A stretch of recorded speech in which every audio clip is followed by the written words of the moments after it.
Let's get started. Today I'm going to talk about how I draw the skull, or how I study the skull specifically, not just how I draw it. I'm only going to be talking about the skull today, but this is about more than just the skull because the techniques that I use to study the skull, I used to study lots of stuff. Um, so before I start talking, I want to hear from you.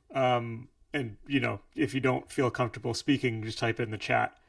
What methods or approaches have you found for studying the skull, and how have they worked?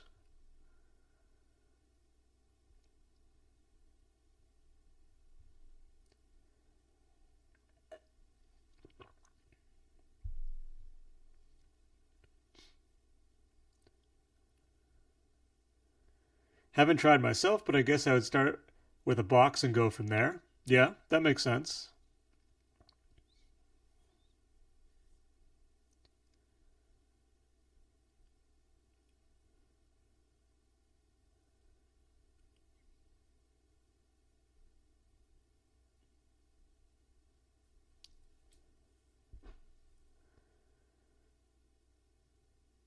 Draw circles and try to find some that I can see, or oval figures.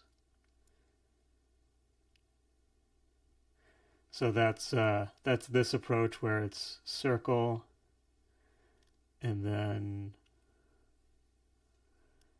I guess something like this, or like Loomis method kind of thing. Yeah. And how has that worked out for you?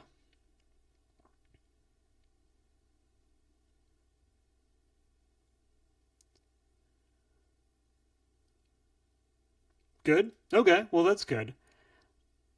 Um, Personally, I think the Loomis method approach is useful. Um, but the issue I have with it is that it's useful. It's much more useful if you already know what the skull looks like or what the head looks like, and less of getting it of learning it. So I've seen the Loomis method go wrong so many times on beginners forums and places where it ends up, okay, I draw the circle and then there's a circle on the side and then there's a line, and here's the eyes and the nose and the mouth. I don't know, where's the jaw? Is it something like this? Um, a lot of that is because of a lack of ability to draw forms, but it's also because the Loomis method is a simplification, and simplifications are much more useful when you understand what you're simplifying. And to understand what you're simplifying, you study the actual thing. I always, when I'm learning new forms, as much as possible, I will learn the actual subject and then either look for simplifications or create my own. Because a simplification works best when you know what you're choosing and what you're not choosing. Because that's what simplifications are. You are including some elements and leaving out others. So the way I studied the skull is I would start with a box, like Doubting One said. And the purpose of the box, actually, I'm going to do this on another layer.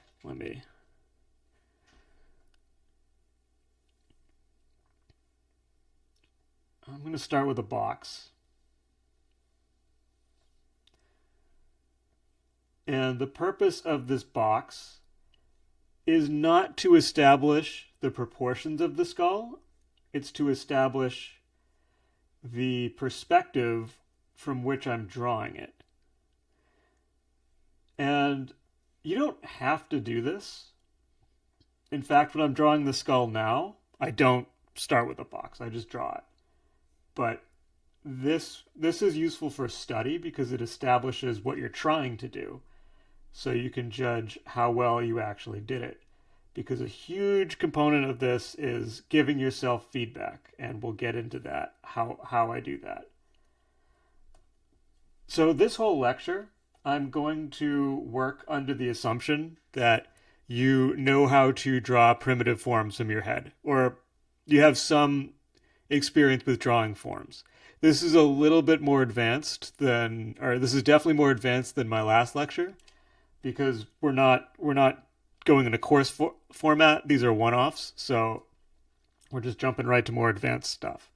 But this assumes that for a couple things, that first you could draw these basic forms consistently and three-dimensionally, even if they don't look like a skull. You would be able to get them right in perspective. So if I'm looking down at that abstract form, it's going to look like this. And that if, and the other assumption is that you have solid observational drawing skills. So if you had a skull in front of you, like this guy, if you look at my screen, I could draw that and it would look like a skull. Because that is easier. That's like an open book test compared to the test we're doing today. So with those prerequisites out of the way, I'm just going to go ahead and draw the skull from imagination into the box. And I don't want you to get caught up in the structure lines that I draw. Like, this is the method, because these structure lines, I like them. I think they help me, but I don't need them. And they're not core to the method.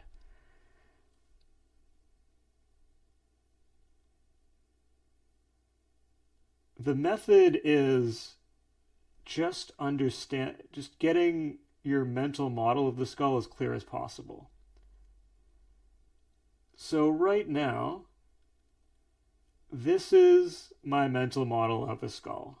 And I could do more detail. I could vary the proportions as well. But I'm doing kind of a general one right now. And I'm not going to draw the teeth. I'll get to those later.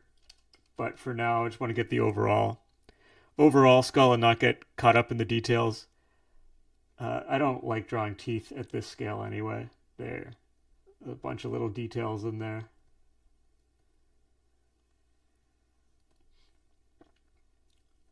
So there we go.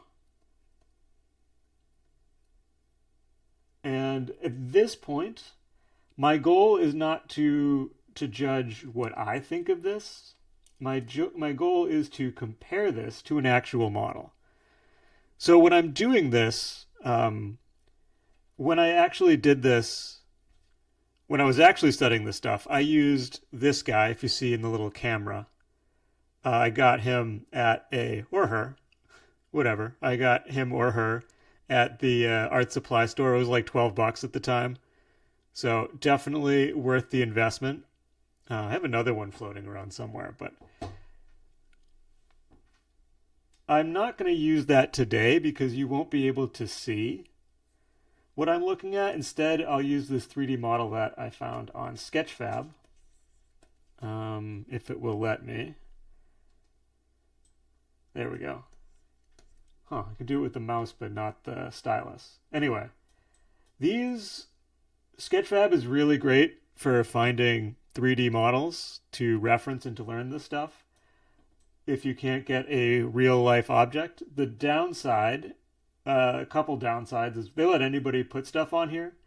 So you should verify that what you're drawing is accurate. And 2, you can't rotate it with the same freedom that you have with a regular object.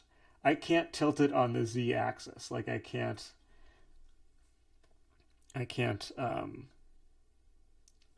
tilt it like if I wanted to draw the skull. Oh no, I don't have pressure sensitivity anymore. There we go. Like I couldn't draw the skull tilted like this, or I couldn't position it in Sketchfab. But I'm going to use this skull, to check my work. So the reason I set up the box is so that I can match the perspective that I was going for with my Sketchfab skull. And I will take a screenshot of this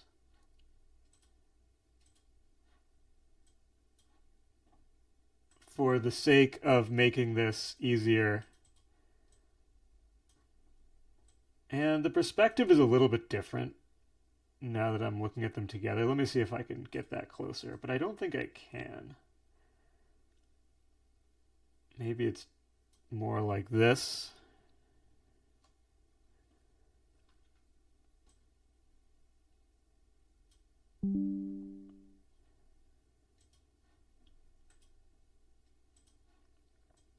Yeah, this one was closer.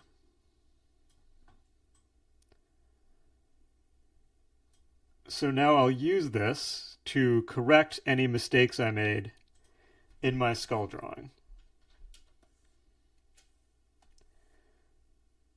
And I think I was pretty good. I could separate this plane a little bit, maybe make the cheekbone a little bit lower.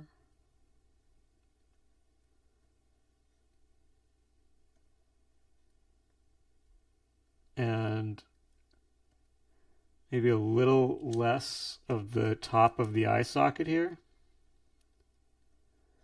But I want to keep in mind that I'm trying to get the overall idea versus the specifics of this skull.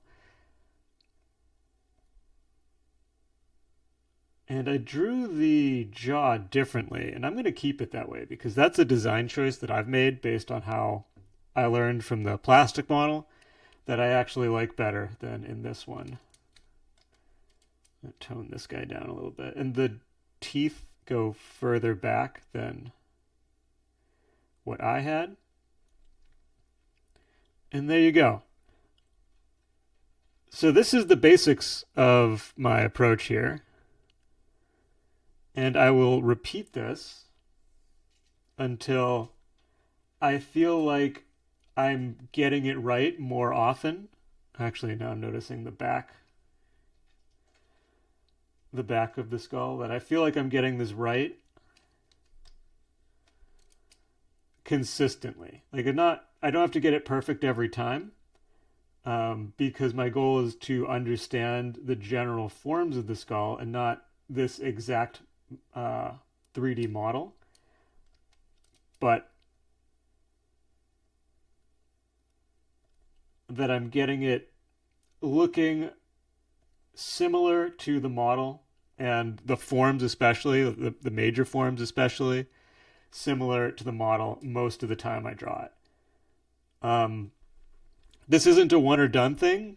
If you do this once and you get really good at it, like you say you spend an afternoon doing this and you get really good, and then you don't do it again, it won't stick. So you need to keep practicing that. Before I keep going with this, let me slow down to ask questions. Or, yeah. Should you make the windows smaller and side by side to capture a similar position? Oh, you should make yeah. I might do that. That might be easier. Like I'm just juggling a lot of windows right now. Okay, so are there any thoughts or questions so far? Because this is the core of the approach that I'm taking.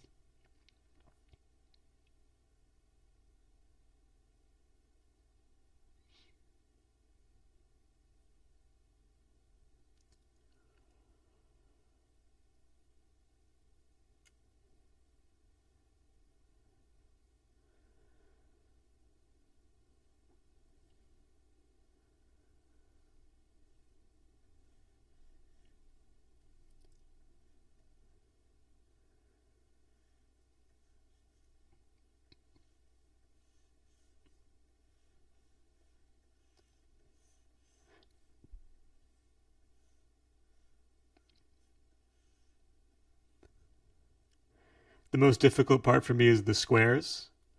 So drawing the boxes in correct perspective and applying the perspective on what I want to draw. Yeah, it is. This is a very important core skill.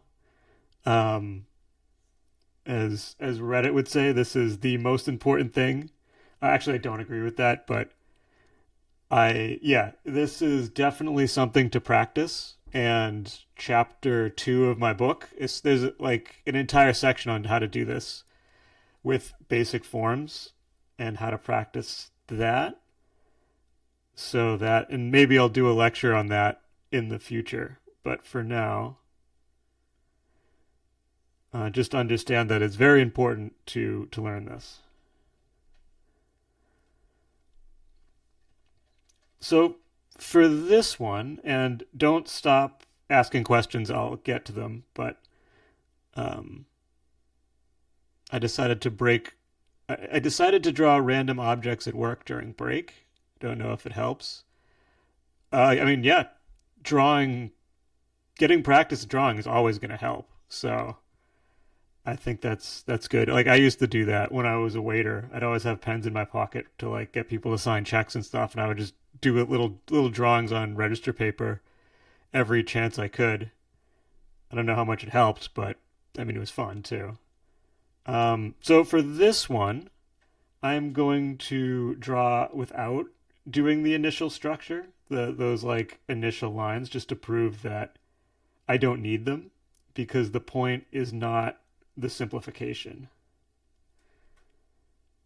The simplification is in my mind, even though like you can't see it, but I know where the forms are supposed to be, because I've studied them until they stuck in my mind.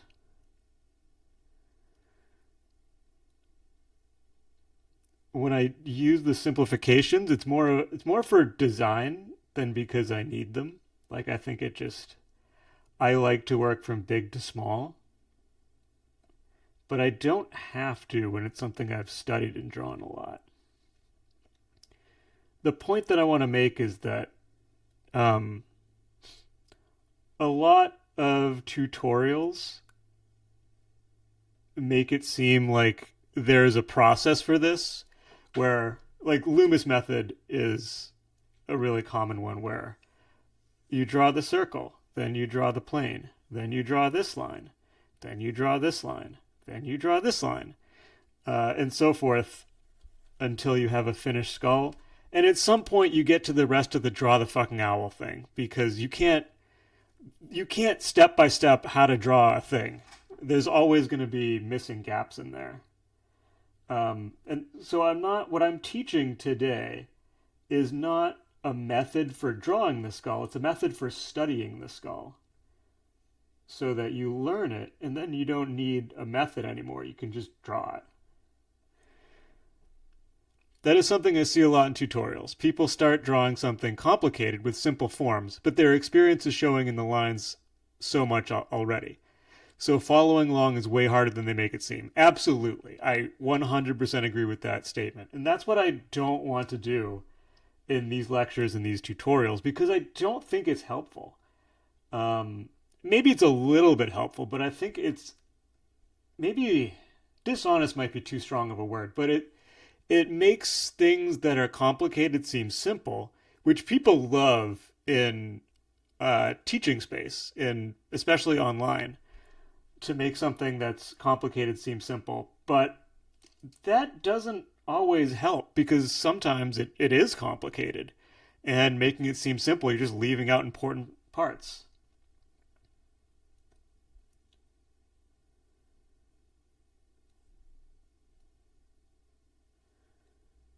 Feels like false advertising. I don't know if I'd go that far. I think it's honest. I think it's just misguided. Like it works for them. The method works for them. So they don't remember what it was like to not have the skills. Because I can break this down into steps and it will work for me. I think following along the first few times allows me to learn about the structure a bit. For a starter, it's cool. Yeah, like I said, there is value to it. Um, but at some point, you get into the. But I never considered continue to just follow. Yeah, at some point in these tutorials, you're gonna get into the rest of the draw the fucking owl meme. It's unavoidable, and that's not necessarily a bad thing because you can't include everything in a tutorial. But there is a limitation there. Okay, I'm gonna try and place it next to see how well this works. Come on.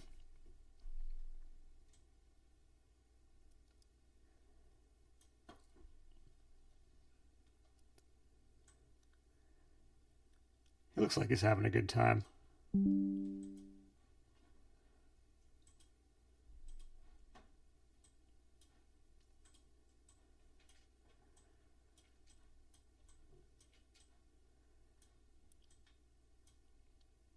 So my takeaways from this are that I made the skull a bit wider than in the model. And again, this is not necessarily wrong because people's skulls vary in real life. The anatomical model ones are just kind of like generic skulls, I guess.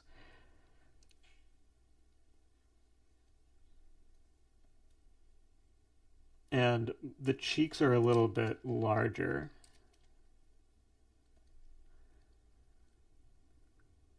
The nose is lower. I noticed that in the last one. The nose bone is like down here, but I have mine a bit higher, and I'm not going to change it. I kind of like the higher nose.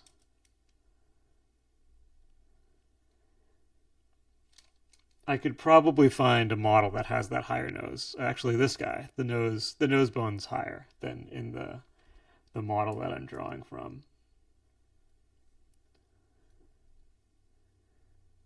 The jaw is a bit narrower as well, and the gap between the jaw and the teeth is less.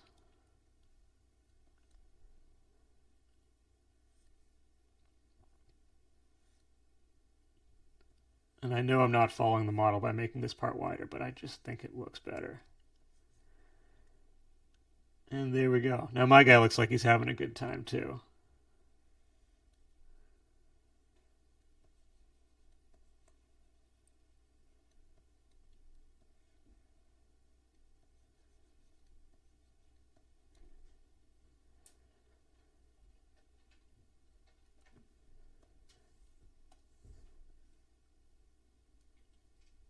And let's rotate him a little bit further.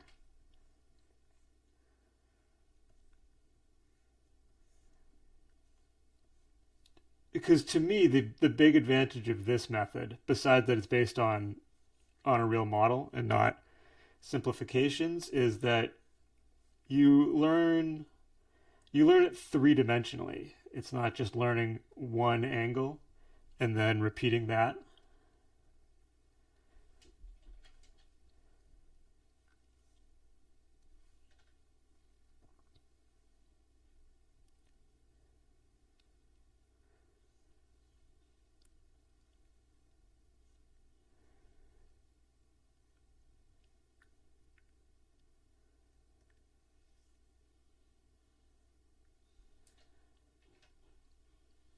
Very nice to follow along for a bit. Gotta run. Cool. Thanks for stopping by.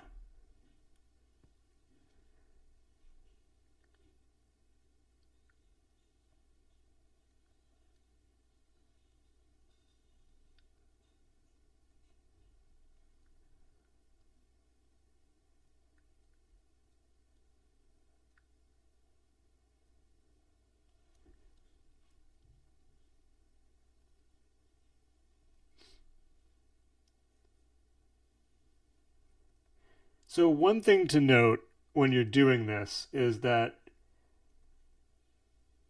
you can if you're doing this on a sketchbook, this is kind of unavoidable. But if you're doing this digitally, you might want to hide the other drawings that you've already done when you're trying to do this from memory and test your memory. When you're first learning it, it helps to have them because they help. But then later on, you might want to test your memory more and put them on another layer and do have each skull on its own so you can't look at the previous ones to figure out or to use as reference while you're drawing.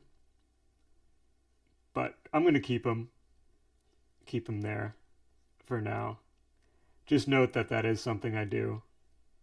And I remember last time I made the mouth not go far enough back, so I'm going to make sure I do that this time.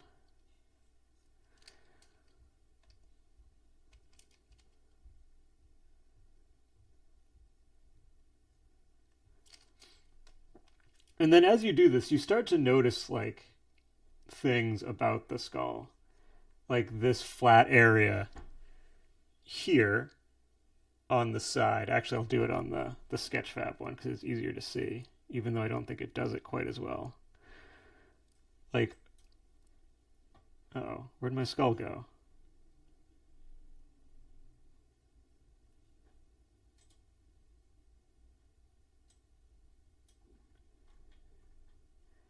Like, there's a flat area on the side of the skull, or the side of the jaw, right there. And you can also pick up on this stuff from like studying anatomy books as well that describe these things, but you don't have to. You can just be like, because I wrote an anatomy book, I know that this is called the angle of the mandible, and then this is the head of the mandible that goes in the temporomandibular joint. This is the mandibular ramus, but you don't need to know all that stuff. You don't need to know the names of it. Just you kind of notice that it's there. And like there's this thing, the temple bone that's really important to make a skull look like a skull, and it's like a side plane. So there's the corner of the head. That does not have an official anatomical name that I know of because it's made up of two bones that are fused together. So there's the limitations. Okay, and now I'll get my model and see how I did.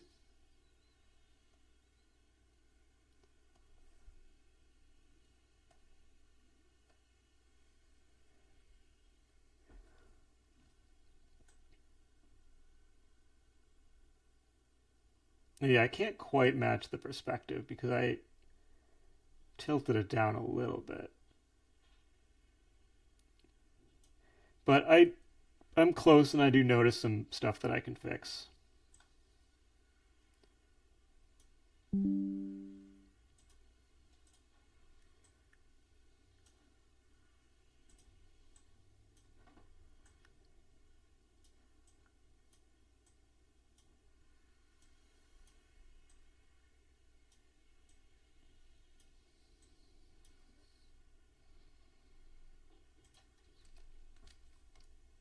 So the zygomatic arch, that's this thing on the side, that was a little bit too straight. It wasn't really showing the perspective as much as I could.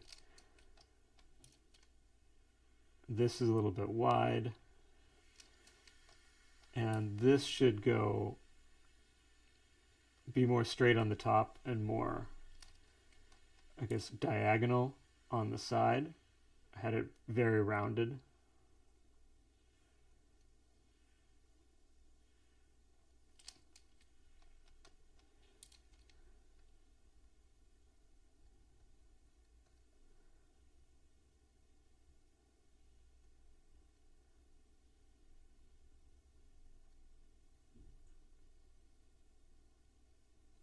And the chin comes out a little bit more than what I drew.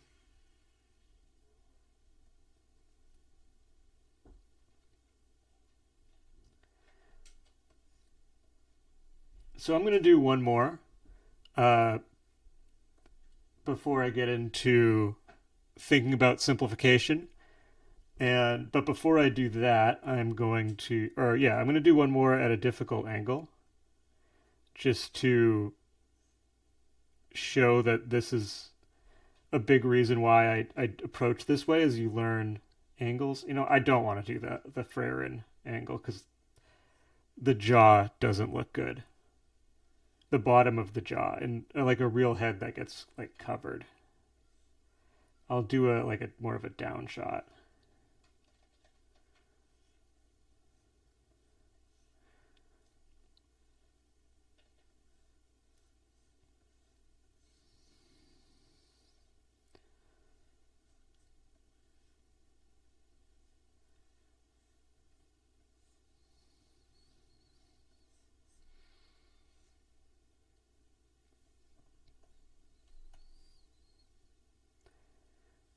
And the more difficult the perspective, the more I like to have those guidelines.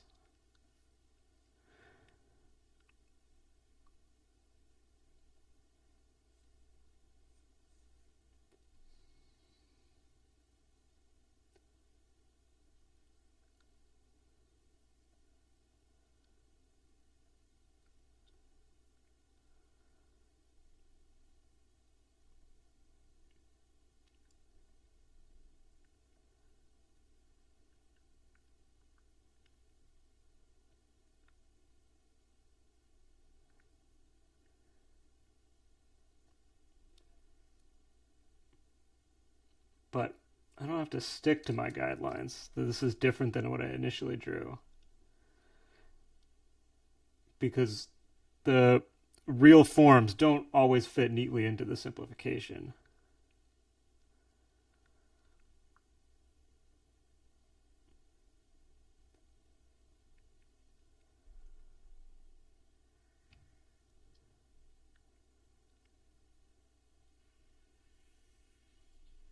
Make sure that chin is in perspective.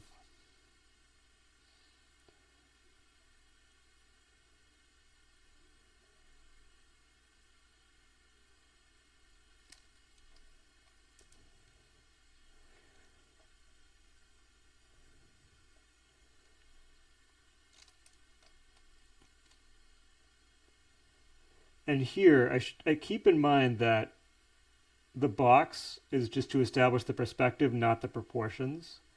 So I don't have to fit it into the box. In fact, if I try to and the proportions of the box are wrong, then it's going to make my skull wrong.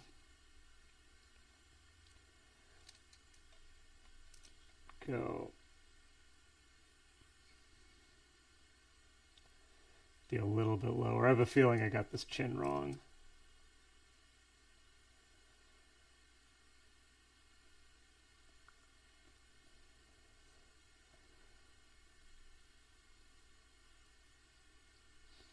But let's see how I did compared to the model. That's not what I wanted to do. There we go.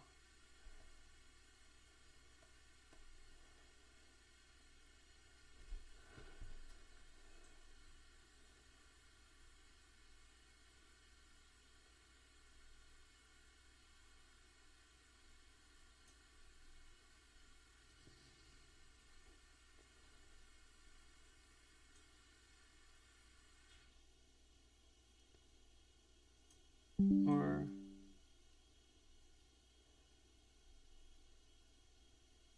yeah, I think this is actually closer.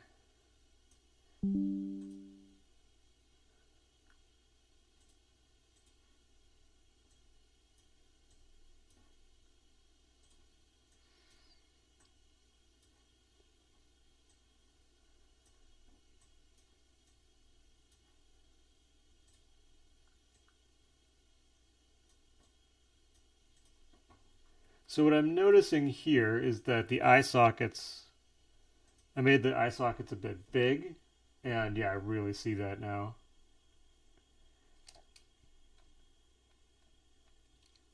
I'll bring those in.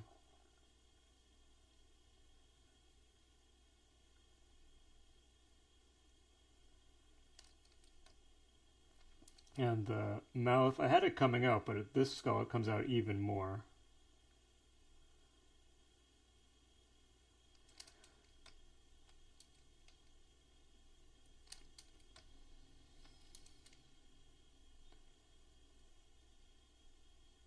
So it's important to note that I'm not just copying the lines that I see in the model.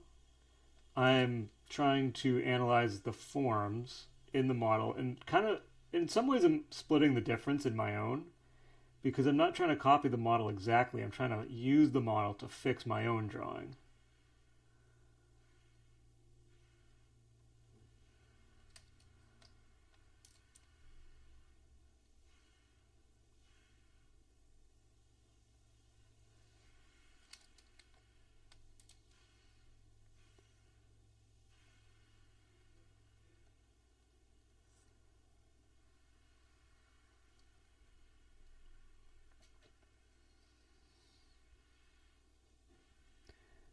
Okay. Let me slow down for a bit, and before I get into the next points that I want to make, just pause to ask for if you have any questions or thoughts you want to add.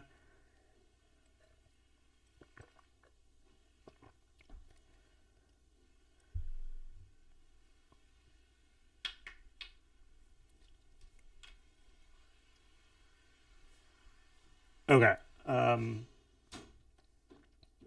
so the next thing is simplification. Once you understand the skull, now the simplifications and like you are familiar with the actual forms, now the simplifications are much more useful. So this is the point. I mean, not after four of these, but like after I've done a bunch of these and I can get it right most of the time. Um, I'll probably naturally find a little bit of a simplification, but in this case, I'm actually going to draw over what I drew and find the simplifications myself. And at this point, I would have noticed a lot of patterns, so I'm able to find these simplifications. So I have like this overall shape, and then I notice that the mouth comes out from that, and there's a corner for the eyes, that sort of thing.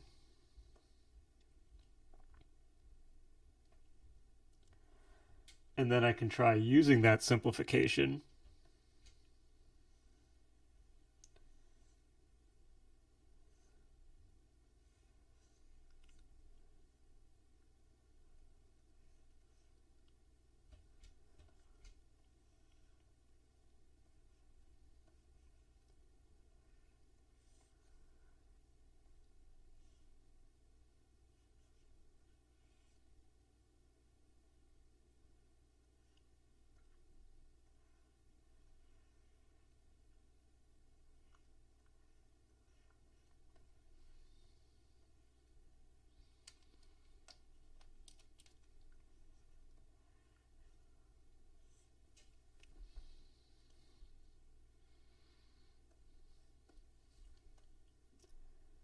And if it's a good simplification, I should be able to draw a nice skull over that.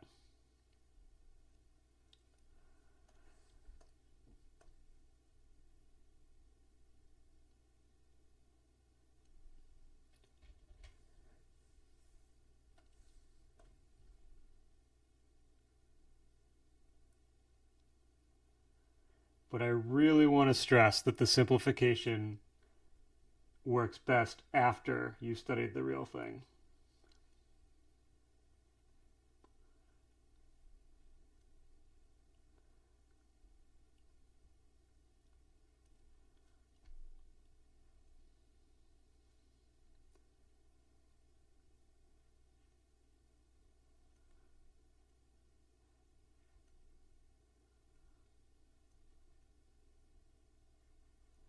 Because the simplification is just placing the forms that I've studied.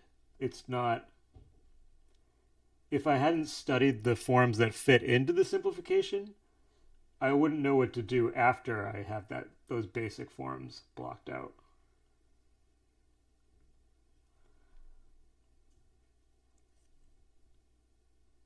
And yeah, that gets me a pretty decent skull.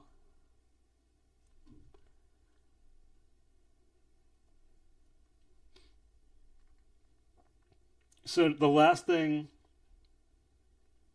that I want to talk about is spaced repetition. As far as the study plan for this goes, is spaced repetition, and that is like after doing this study for a while, you know, I've been at this for about an hour now. I feel like I have the skull.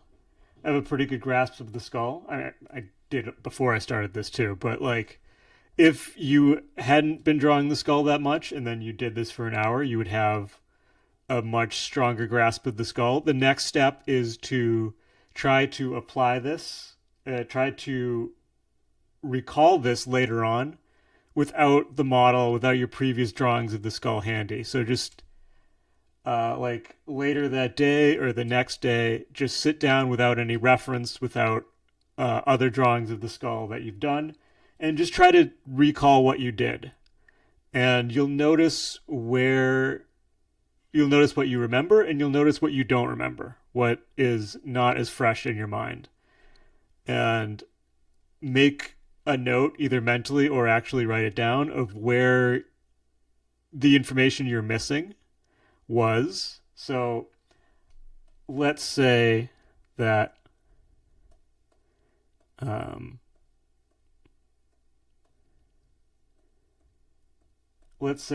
going to draw in my spaced repetition day where I have no other reference, and I try to draw a skull in an upshot.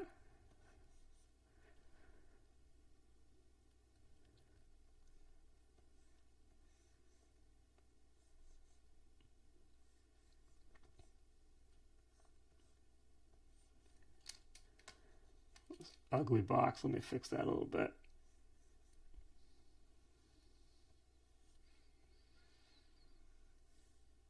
So I'm trying to draw the skull in this upshot. And I don't have other drawings of skulls that are like almost in the exact same position in the same spot. Going to bed, have work tomorrow. Thanks for stopping by.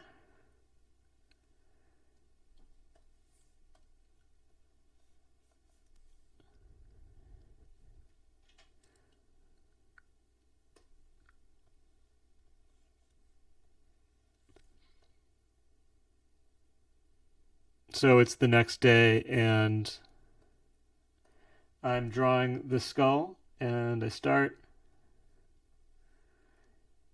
kind of have my simplification.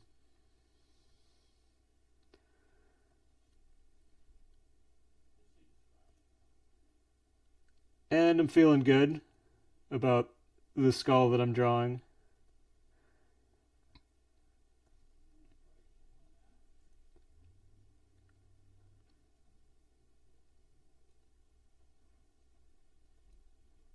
And then I get here, and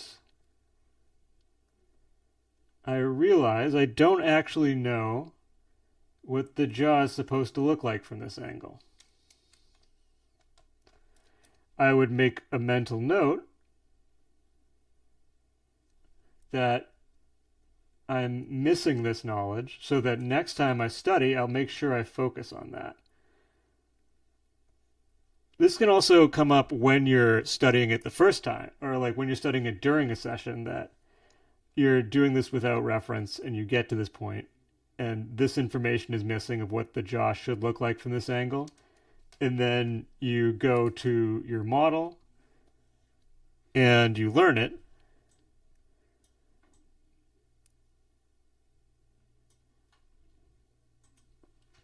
But either way, the idea is that you're looking for you're testing your knowledge and then noticing what you're missing, and then you go back and you add to it until you have a nice complete understanding of what the skull is supposed to look like.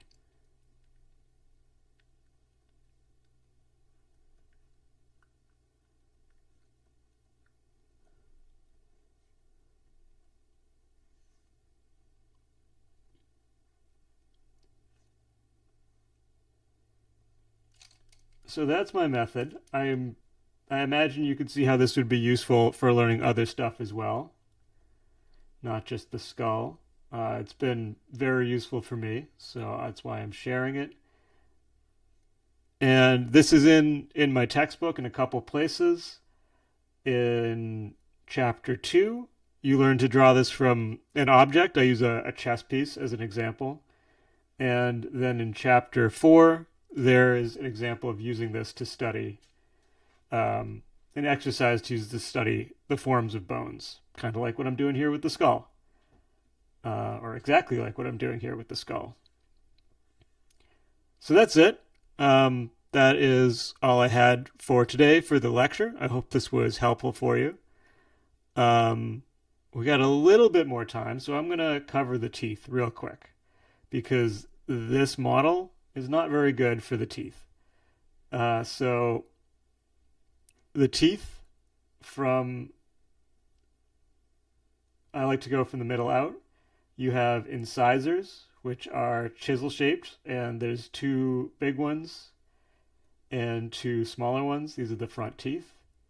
Then you have the canines, which are a little bit pointy at the bottom, and they extend up a little bit past the other teeth. I like to exaggerate them because I think they look cool, but you gotta be careful. You don't want to go too far and look like a vampire. Then next you have bicuspids, which are like you're kind of splitting the difference between the canines and the molars, so they have like two rounded points instead of one point, or like four rounded grinding teeth. Then you get into molars, which are, remember that we're looking at this and it's rounded. The molars are over here. Yeah, so you don't see much of them from the front, and even from the side, you don't see that much of them usually. And the molars, unless you're drawing skulls, they're going to be hidden by the cheeks. They're way in the back, or the mouth is like wide open. So I don't worry about them too much, but they're wide teeth with grinding tops. And then the bottom is the same thing, but generally smaller. So you have the four incisors, the canines, the bicuspids, and the molars. And a better model of the skull, these will be clear. This is a good model of the skull overall, but the teeth aren't great. So yeah, thanks for coming. Before we wrap, does anybody have any questions or thoughts they want to get while we're all here together?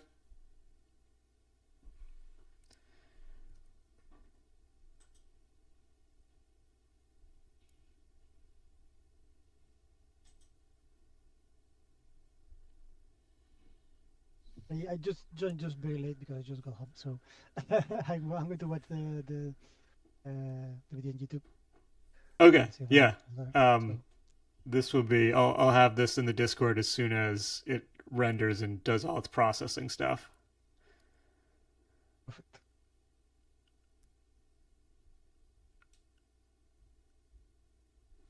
Okay, great. Well, thanks again for coming. Hopefully this was useful for you, and I'll be back at it with another lecture next week at the same time.